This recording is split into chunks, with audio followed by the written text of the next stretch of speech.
Okay, so next guy is Will Tracey. He's going to talk on probably the most mysterious thing that none of us can figure out. Trust me, guys. I don't know how long. We're married 46 years.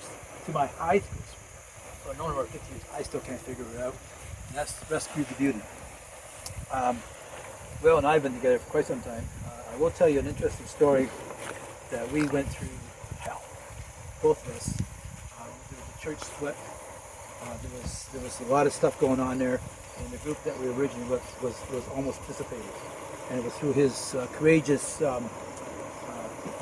perseverance that he actually brought me back into the group, because I walked away from that. And it was from that we went to a couple of boot camps, and we surged this group into a band of brothers in the Brantford area. So we thank you guys for coming, because actually this is just we never knew this was going to happen, but praise for that. So from his courageous heart, there was a lot of restoration through the grace of God as well.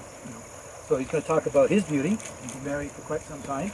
He has two strong, strapping young sons, and they are strong. There's one guy right there, good-looking dude, just like his dad. And here we go. So Will.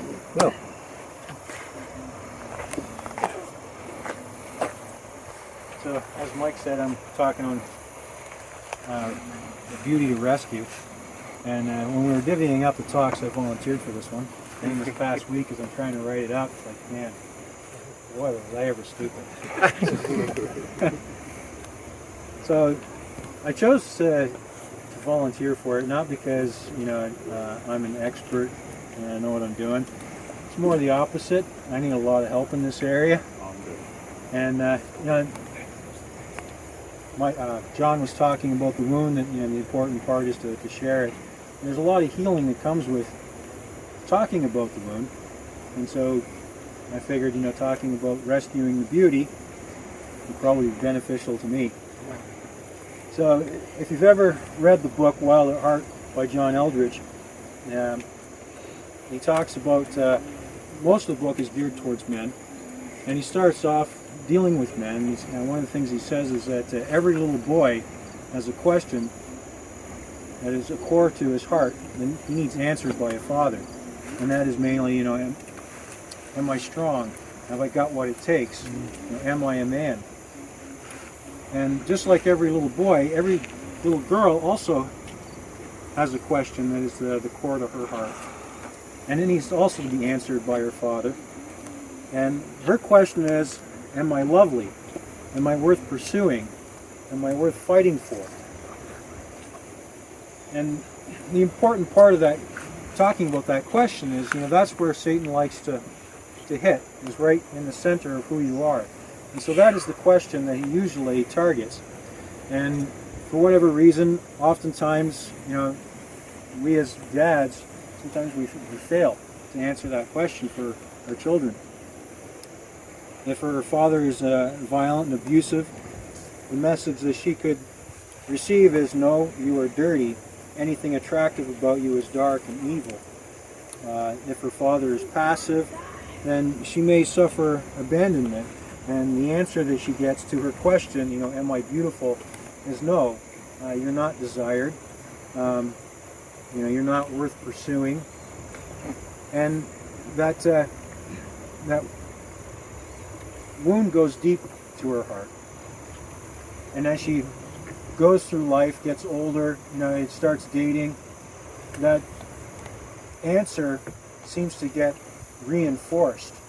Especially, when we have a bunch of wounded men looking for affirmation, we often take that validation of our manhood to the beauty. But we don't really want to sacrifice or give her our strength, because we don't really believe we have any. And so what happens is she gets kind of like just used, and it just keeps confirming to her that she's not worth pursuing, that she's not beautiful, that she's not worth it. And the tower that surrounds her heart gets built brick by brick. So we as husbands, as men, we're called upon to offer our strength to our wives, to the beauties in our life. And it's our duty to pursue her heart. But again, we have taken wounds of our own. And because of our wound, we often fear that we're not enough, we're not really a man and don't have what it takes. And sometimes that comes out in aggression, and we abuse our wives, put her down, and use that as a way of building ourselves up. Sometimes we're passive, and we don't fully commit ourselves to her. We hold back because we're afraid that if we extend our strength, it won't be enough, and we'll be shown to be weak, little boys, and not really men. You know, I remember many times, even before I got married, but for a lot of years into our marriage, you know, this feeling that I was just a little boy playing grown up. And you just never felt like I was really a man, like I was a husband or a father, but I was just along for the ride, and I really didn't know what I was doing. Whenever we got in, now, actually I should skip to the part.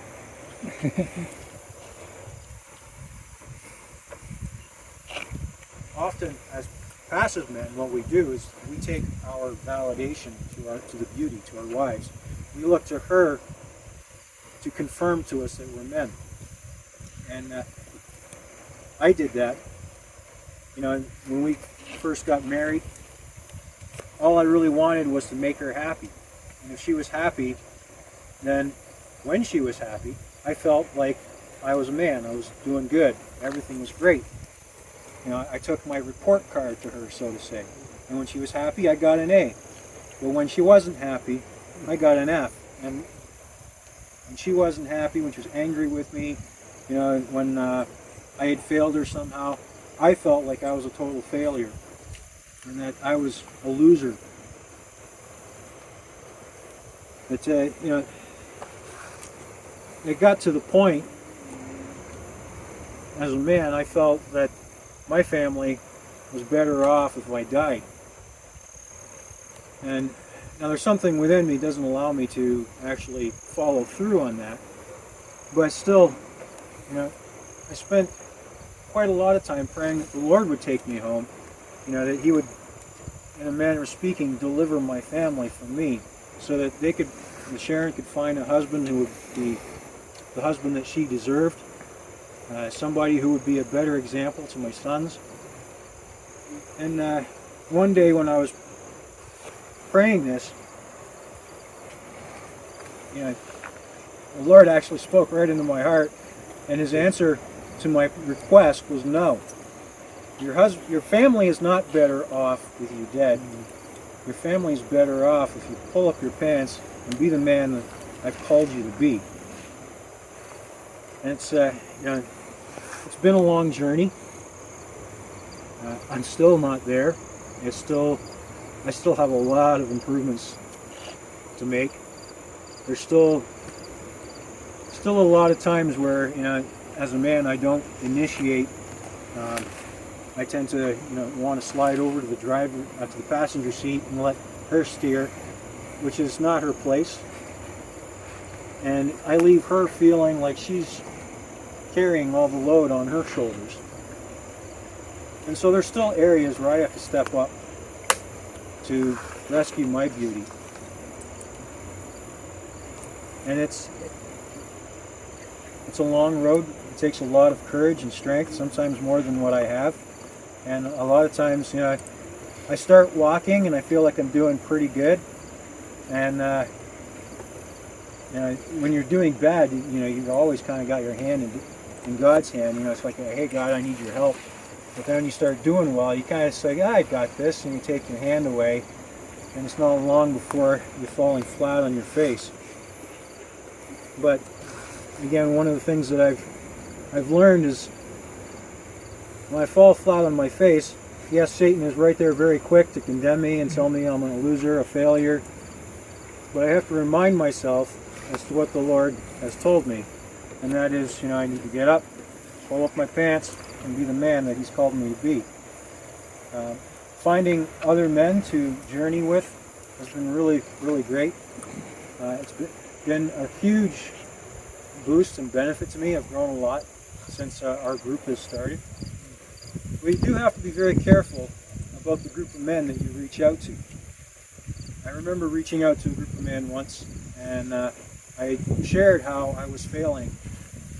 And their response to me was, "Oh, your wife's too demanding, you're all right, you're okay. Your wife just expects too much of you." All the guys are like that. And, I tried to argue with them that, no, there is really something here that I need help with. But they wouldn't help. And these were guys who, at that time, they were pillars in the church. So again, I do say, you have to be careful about the men that you pick, that you reach out to. You want men who are going to come alongside of you and challenge you, be honest with you, and help you through.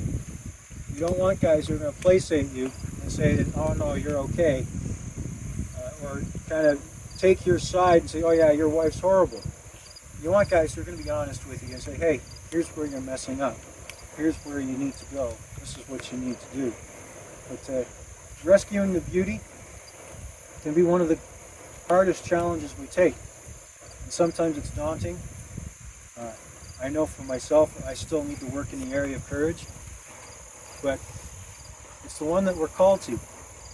And it might be the hill that you die on. But we can't shy away. We have to step up. And we're not in it alone. The Holy Spirit is there, available to us. God's there to answer us, to give us strength, to persevere, to pursue. So I just want to encourage you guys. If this is an area that you feel challenged in, with God's help, you can do it. You can't do it on your own. With God's help, you can. There's a band of brothers around you to help, pray with you, encourage you. Sometimes just to listen. And there's hope. God bless you.